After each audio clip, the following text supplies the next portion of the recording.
हाँ जी, hello students, क्या हाल चाल हैं? तैयार हैं फिर वेक्टर का सेकंड पार्ट करने के लिए? पिछली बार हमने बेसिक पढ़ा था, vector is a directed line segment. मज़ा आ गया? अच्छी बात है, बहुत अच्छी बात है, मज़ा ही आना चाहिए, क्योंकि जब तक मज़ा नहीं आएगा तब तक समझ नहीं आएगा। और ये बड़ा ज़रूरी है कि मज़ा आना ज़रूरी है ना, क्योंकि वो कहते हैं ना जी, मज़ा आएगा तभी समझ में आएगा। वो ऐड भी देखी होगी आपने, मैं नाम नहीं लूँगा क्योंकि वो तो कंपटीशन वाली बात हो जाती है। ठीक है, मज़ा आएगा तो समझ में आएगा। आज हम फार्मूले आगे पढ़ेंगे। पिछली बार बेसिक फार्मूले पढ़े थे। आज का जो हमारा फार्मूला है वो है डायरेक्शन रेशियोज के बारे में। पहले डायरेक्शन रेशियोज का मतलब होता है ratio of X coordinate, Y coordinate, Z coordinate. Ratios of X coordinate, Y coordinate and Z coordinate की जो रेशियो होती है किसी वेक्टर की, एक्स कोऑर्डिनेट, वाई कोऑर्डिनेट और जेड कोऑर्डिनेट के साथ, ये तीन रेशियोज होती हैं, A ratio, B ratio, C. ए होता है एक्स कोऑर्डिनेट, बी होता है वाई कोऑर्डिनेट और सी क्या होता है, जेड कोऑर्डिनेट के साथ जो रेशियो होती है। ठीक है, जैसे दो तरीके से निकालते हैं। मान लो अगर एक वेक्टर आर दिया हुआ है 2i + 3j + 4k, ये वेक्टर आर दिया हुआ है 2i + 3j + 4k, तो इसकी रेशियो हो जाएगी 2:3:4। और अगर आपको दो पॉइंट्स दिए हुए हैं x1 y1 z1 और x2 y2 z2, और आपको डायरेक्शन रेशियो निकालनी है, तो वो होता है x2 - x1, y2 - y1 and z2 - z1। तो ये तीन चीज़ें होती हैं, ए, बी और सी। ए मतलब होता है एक्स कोऑर्डिनेट के साथ रेशियो, बी मतलब वाई कोऑर्डिनेट के साथ रेशियो और सी का मतलब होता है जेड कोऑर्डिनेट के साथ रेशियो, है ना। तो ये दो तरीके से रेशियो निकलती है, direction ratio, A ratio, B ratio, C. इसके ऊपर बेस्ड होता है हमारे पास बिल्कुल सेम ऐसे ही, उसको हम लोग बोलते हैं डायरेक्शन कोसाइंस। ये डायरेक्शन कोसाइंस भी तीन होते हैं, जिसका नाम है LMN। जैसे डायरेक्शन रेशियोज तीन होती हैं, ए रेशियो, बी रेशियो, सी, उसी तरह से डायरेक्शन कोसाइंस होते हैं तीन, L, M और N। L, M और N। L का मतलब होता है angle with x axis, M का मतलब होता है angle with Y axis, N का मतलब होता है angle with Z axis. Angle with x axis, angle with Y axis, angle with Z axis, तीन एक्सिस होती है हमारे पास। तो इसलिए L बराबर होता है cos alpha. Alpha is angle with x axis, alpha is angle with x axis, जिसको कि हम बोलते हैं A/√A² B² C²। M is equal to cos beta. Beta is angle with Y axis, beta is angle with Y axis, जो हम निकालते हैं B/√A² B² C²। N is equal to cos gamma and gamma is angle with Z axis, जिसको कि हम निकालते हैं C/√A² B² C²। और L² + M² + M², ये 1 के बराबर होता है। मतलब जैसे हम बात करते हैं तीन एक्सिस के साथ रेशियो की, यहाँ पे हम बात कर रहे हैं एंगल, तीनों एक्सिस के साथ एंगल की, angle with x axis, angle with Y axis, angle with Z axis. L is equal to होता है angle with x axis, M equal to angle with Y axis, N equal to angle with Z axis. ऐसे निकालना है, alpha beta gamma. और L² + M² + N² जो है वो 1 के बराबर होता है, इस बात का ध्यान रखेंगे हम लोग। अब इसी में ना कई बार, वैसे तो सेक्शन फार्मूले की जो बात है ना, वो सेक्शन फार्मूला है तो क्लास 10th में भी पढ़ा हुआ है, 11th में भी आपने पढ़ा होगा। लेकिन अगर हम वेक्टर फॉर्म की बात करें, वेक्टर फॉर्म की अगर हम बात करते हैं सेक्शन फार्मूले में, जैसे एक A है और एक B है, ये मतलब आपको दो दिए हुए हैं, A और B। A और B दिए हुए हैं। A जो है हमारे पास, इसको कोई पॉइंट P काट रहा है। A और B दो दिए हुए हैं, इसको कोई पॉइंट P काट रहा है। तो A को लिख लेंगे हम वेक्टर OA, B को हम लिख लेंगे वेक्टर OB। A को लिख लेंगे हम वेक्टर OA, B को क्या लिख लेंगे, वेक्टर OB। ठीक है, अब इसको P पॉइंट डिवाइड कर रहा है इन द रेशियो L/M। इसको कोई P पॉइंट डिवाइड कर रहा है इन द रेशियो L/M। तो ये वाली रेशियो इधर मल्टीप्लाई होती है, ध्यान रखना, ये वाली रेशियो इधर मल्टीप्लाई होती है, ये वाली रेशियो इधर मल्टीप्लाई होती है और ये वाली रेशियो इधर मल्टीप्लाई होती है, तो इससे वेक्टर ओपी निकल जाएगा हमारा। इंटरनली अगर बात करें हम, इंटरनली की बात करें अगर हम, तो ये हो जाएगा L into O B M into O A upon में एल प्लस एम। और अगर एक्सटर्नली होगा तो बीच में माइनस आ जाएगा, ध्यान रखना। एक्सटर्नली होगा तो बीच में माइनस आ जाएगा। एक्सटर्नली के केस में बीच में माइनस आ जाता है, L O B minus M O A upon में एल माइनस एम। और अगर यही मिड पॉइंट होगा, ये भी सुन लीजिए, मिड पॉइंट अगर होगा तो ओ ए प्लस ओ बी बाई 2 हो जाता है। अगर यही चीज़ मिड पॉइंट होगी तो ये ओ ए प्लस ओ बी बाई 2 हो जाता है, ओ ए प्लस ओ बी बाई 2, अगर यही चीज़ मिड पॉइंट होगी। ठीक है जी, तो ये तो हो गया सेक्शन फार्मूला। अब हम बात करते हैं यहाँ पर डॉट प्रोडक्ट की। अब हम बात करेंगे यहाँ पर डॉट प्रोडक्ट की। प्रोडक्ट ऑफ टू वेक्टर बहुत इंपॉर्टेंट टॉपिक होता है। दो वेक्टर्स को अगर आपने मल्टीप्लाई करना है, उनको प्रोडक्ट निकालना है, तो वो बड़ा इंपॉर्टेंट है। इसमें लिखा है डॉट प्रोडक्ट, डॉट प्रोडक्ट या स्केलर प्रोडक्ट, डॉट प्रोडक्ट या स्केलर प्रोडक्ट। दो वेक्टर्स को मतलब आपने मल्टीप्लाई करना है, जैसे वेक्टर ए है और एक वेक्टर बी है। ये को इनिशियल होने चाहिए, ध्यान रखना इस बात का। ये बाद में बहुत यूज़ होता है ये बातें कि ये दोनों को इनिशियल होने चाहिए, एक ही पॉइंट से ओरिजिनेट होने चाहिए, ओ ए और ओ बी। ठीक है, तो अगर हमने इन दोनों को मल्टीप्लाई करना है तो इसका फार्मूला होता है वेक्टर ए डॉट बी, ये बराबर होता है A length B length and cos theta. A length B length और कॉस थीटा। ठीक है, इसका आंसर जो आता है वो हमेशा स्केलर फॉर्म में आता है, इसलिए इसको स्केलर प्रोडक्ट भी बोलते हैं। इसका आंसर हमेशा स्केलर प्रोडक्ट में आता है, इसलिए हम इसको स्केलर प्रोडक्ट भी बोलते हैं। A length B length cos theta, हम इसको ऐसे भी यूज़ कर सकते हैं, cos theta is equal to, इसको नीचे ले आएंगे, ए डॉट बी अपॉन में ए लेंथ बी लेंथ। और अगर आपको दो वेक्टर दिए हुए हैं, a1i b1j c1k, vector B दिया हुआ a2i b2j c2k, ये दो वेक्टर दिए हुए हैं। तो a डॉट बी बराबर होता है a1 a2 b1 b2 and c1 c2। Vector a और वेक्टर b, दो वेक्टर अगर आपको दिए हुए हैं तो a डॉट बी बराबर होता है a1 a2 plus b1 b2 plus c1 c2। तो दो तरीके हो गए डॉट प्रोडक्ट निकालने के, एक तो using angle a length b length cos theta, और दूसरा a1 a2 plus b1 b2 plus c1 c2। ठीक है जी, क्योंकि इसमें ऐसा क्या होता है कि i dot i, j dot j, k dot k, ये 1 होता है, क्योंकि i का मतलब होता है x एक्सिस।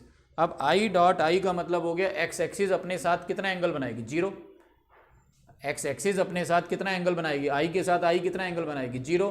cos 0 1 होता है, तो i dot i, j dot j, k dot k 1 होता है।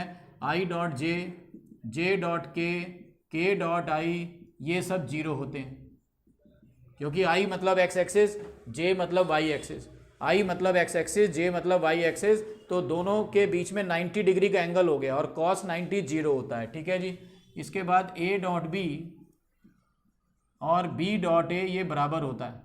a डॉट b लिखो या b डॉट a लिखो, वो एक ही बात होती है। ठीक है जी, फिफ्थ में कह रहे हैं हम a और b अगर परपेंडिकुलर हैं तो if and only if their dot product is 0। दो वेक्टर्स की डॉट प्रोडक्ट अगर 0 आ जाती है, दो वेक्टर्स की डॉट प्रोडक्ट अगर 0 आ जाती है, तो इसका मतलब वो दोनों वेक्टर आपस में परपेंडिकुलर होंगे। ठीक है जी, अब ये डॉट प्रोडक्ट के ऊपर बेस्ड एक फार्मूला भी है, वो है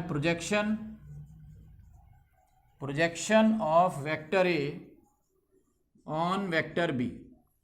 projection of vector a on vector b मतलब अगर वेक्टर ए को वेक्टर बी के ऊपर बनाया जाए, अगर वेक्टर ए को, ये वेक्टर ए ऊपर से जा रहा है, वेक्टर बी नीचे से जा रहा है, वेक्टर ए ऊपर से जा रहा है, वेक्टर बी नीचे से जा रहा है, अगर वेक्टर ए को वेक्टर बी पर बनाया जाए, सुनने वाली बात है ये, अगर वेक्टर ए को वेक्टर बी पर बनाया जाए तो इसका मैग्नीट्यूड क्या होगा।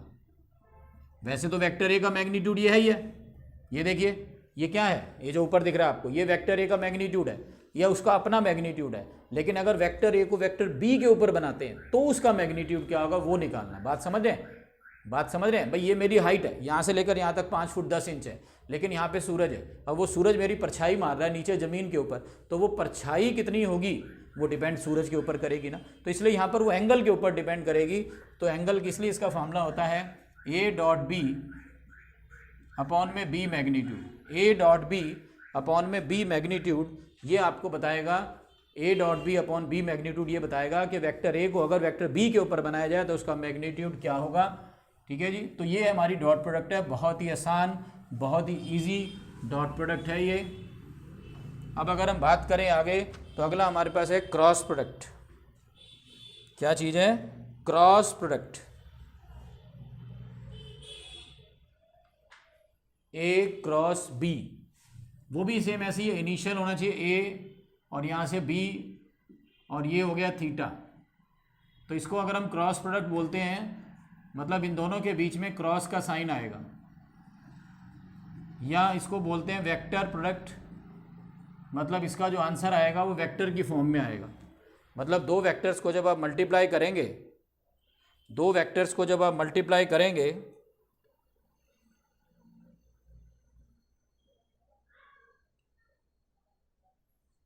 ठीक है, दो वेक्टर्स को जब आप मल्टीप्लाई करेंगे तो उनके बीच में क्रॉस का साइन आएगा, और जो आंसर आएगा वो डॉट प्रोडक्ट ना आकर, मतलब स्केलर प्रोडक्ट ना आकर, वो आंसर आएगा किस फॉर्म में? वेक्टर की फॉर्म में आएगा। देखिए, तो जैसे मान लो मेरे को निकालना है ए क्रॉस बी, तो ए क्रॉस बी बराबर होता है A magnitude B magnitude sine theta. पहले कॉस थीटा होता था, अब साइन थीटा होता है, और यहाँ पर एक वेक्टर होता है ऐसे, ये इसके ऊपर ऐसे यूनिट वेक्टर है जो परपेंडिकुलर है, वो नीचे भी हो सकता है। मतलब जैसे ये ए और बी है ना, ये ऐसे देखने में ऐसे लग रहे हैं, ये ए और बी है, ये पेन इसके ऊपर परपेंडिकुलर है, देखिए, है ना परपेंडिकुलर, लेकिन देखने में ऐसा लग रहा है, ये ऐसे भी हो सकता है, ऐसे भी हो सकता है। तो ये यूनिट वेक्टर होता है। N cap is a unit vector, n cap is a unit vector perpendicular to both vector a vector b. मतलब एन कैप एक ऐसा यूनिट वेक्टर है जो दोनों के ऊपर परपेंडिकुलर है, ए पर भी परपेंडिकुलर और बी पर भी परपेंडिकुलर है। अब ये एन कैप है, एन कैप का मतलब क्या होता है? इसका मैग्नीट्यूड 1 है। अगर मेरे को निकालना है ए क्रॉस बी का मैग्नीट्यूड, तो वो बराबर होगा A length B length sine theta. ये गायब हो जाएगा, ये गायब हो जाएगा। क्यों गायब हो जाएगा? क्योंकि इसका मैग्नीट्यूड तो 1 होता है और हम मैग्नीट्यूड ही निकाल रहे हैं, हम मैग्नीट्यूड ही निकाल रहे हैं, इसलिए गायब हो जाएगा ये। ठीक है जी। इसके बाद इसी को अगर दो वेक्टर दे रखे हैं, अगर दो वेक्टर दे रखे हैं, तो ये हो गया दो वेक्टर जैसे दिए हुए, और आपने अब इसकी क्रॉस प्रोडक्ट निकालनी है। अब जैसे डॉट प्रोडक्ट तो मैंने आपको क्या बताया था, डॉट प्रोडक्ट निकालनी है तो वो a1 a2 plus b1 b2 plus c1 c2 हो जाता है। लेकिन यहाँ पे थोड़ा सा चेंज है, अगर आपको इसकी क्रॉस प्रोडक्ट निकालनी है तो डिटर्मिनेंट मेथड से निकलती है, डिटर्मिनेंट मेथड से निकलती है। जैसे a क्रॉस b, ये बराबर हो जाएगा a1 b1 c1 a2 b2 c2। अगर आपको क्रॉस प्रोडक्ट निकालनी है तो डिटर्मिनेंट मेथड से, एक्सपेंडिंग r1 करके करते हैं ना, एक्सपेंडिंग r1 करके चैप्टर 4 में। तो ये दो तरीके हो गए क्रॉस प्रोडक्ट निकालने के, A length B length sine theta, और एन कैप वो ना लिखना हो तो मैग्नीट्यूड निकाल लो, और ये ए क्रॉस बी दो वेक्टर का सॉल्व करना है। तो इसके अंदर जैसे आई डॉट आई तो 1 था, लेकिन आई क्रॉस आई, जे क्रॉस जे, के क्रॉस के, ये 0 होता है। आई डॉट आई 1 था, जे डॉट जे 1 था, लेकिन क्रॉस प्रोडक्ट में 0 होता है क्योंकि एंगल 0 हो गया ना, आई और आई के बीच में एंगल 0 हो गया और साइन 0 0 होता है। और आई क्रॉस जे के बराबर होता है, जे क्रॉस के ये आई के बराबर होता है, और के क्रॉस आई ये जे के बराबर होता है। आई क्रॉस जे के जे ऐसे मतलब सीक्वेंस में होते हैं, आई क्रॉस जे के बराबर, जे क्रॉस के आई के बराबर, के क्रॉस आई जे के बराबर। और ये ध्यान रखना है कि अगर ए और बी आपस में पैरेलल हैं तो इट इम्प्लाइज उनकी क्रॉस प्रोडक्ट 0 होती है, या ये कह लो इफ एंड ओनली इफ लिख लो कि अगर दो की क्रॉस प्रोडक्ट 0 है तो वो लोग पैरेलल होंगे। लोग मतलब वेक्टर, वेक्टर दो वेक्टर पैरेलल होंगे अगर उनकी क्रॉस प्रोडक्ट 0 है।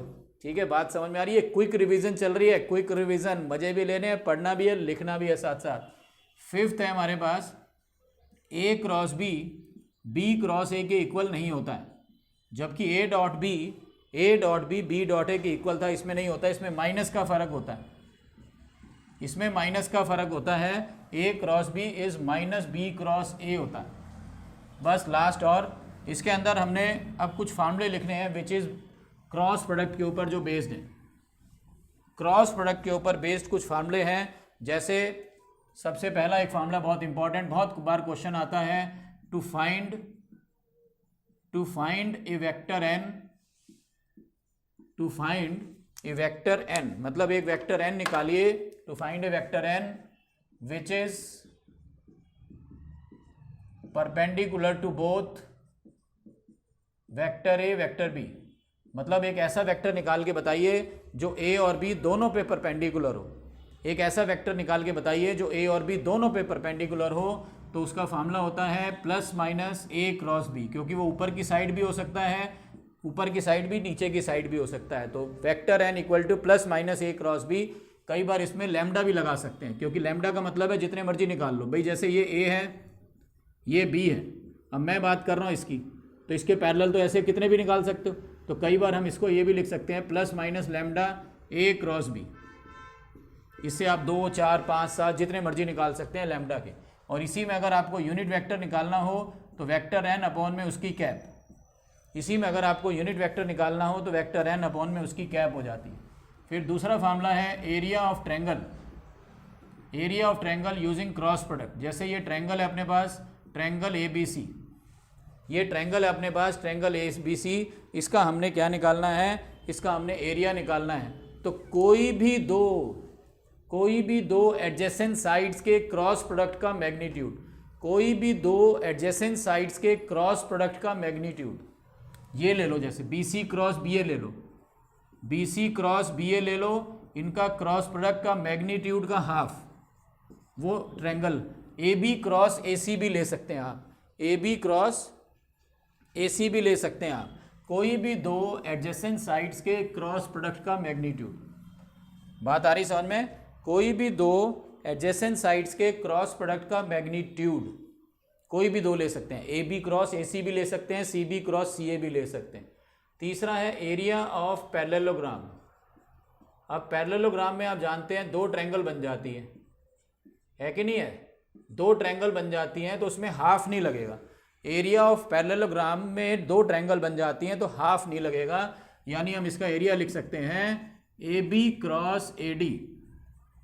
जैसे उसमें भी ले रहे थे ना दो एडजेसेंट साइड्स, ट्रायंगल में भी आपने क्या लिए हैं, दो एडजेसेंट साइड्स लिए हैं, लेकिन दोनों की एडजेसेंट साइड्स में आपने क्या लिया था, हाफ लिया था। यहाँ पे हाफ नहीं लेना आपने।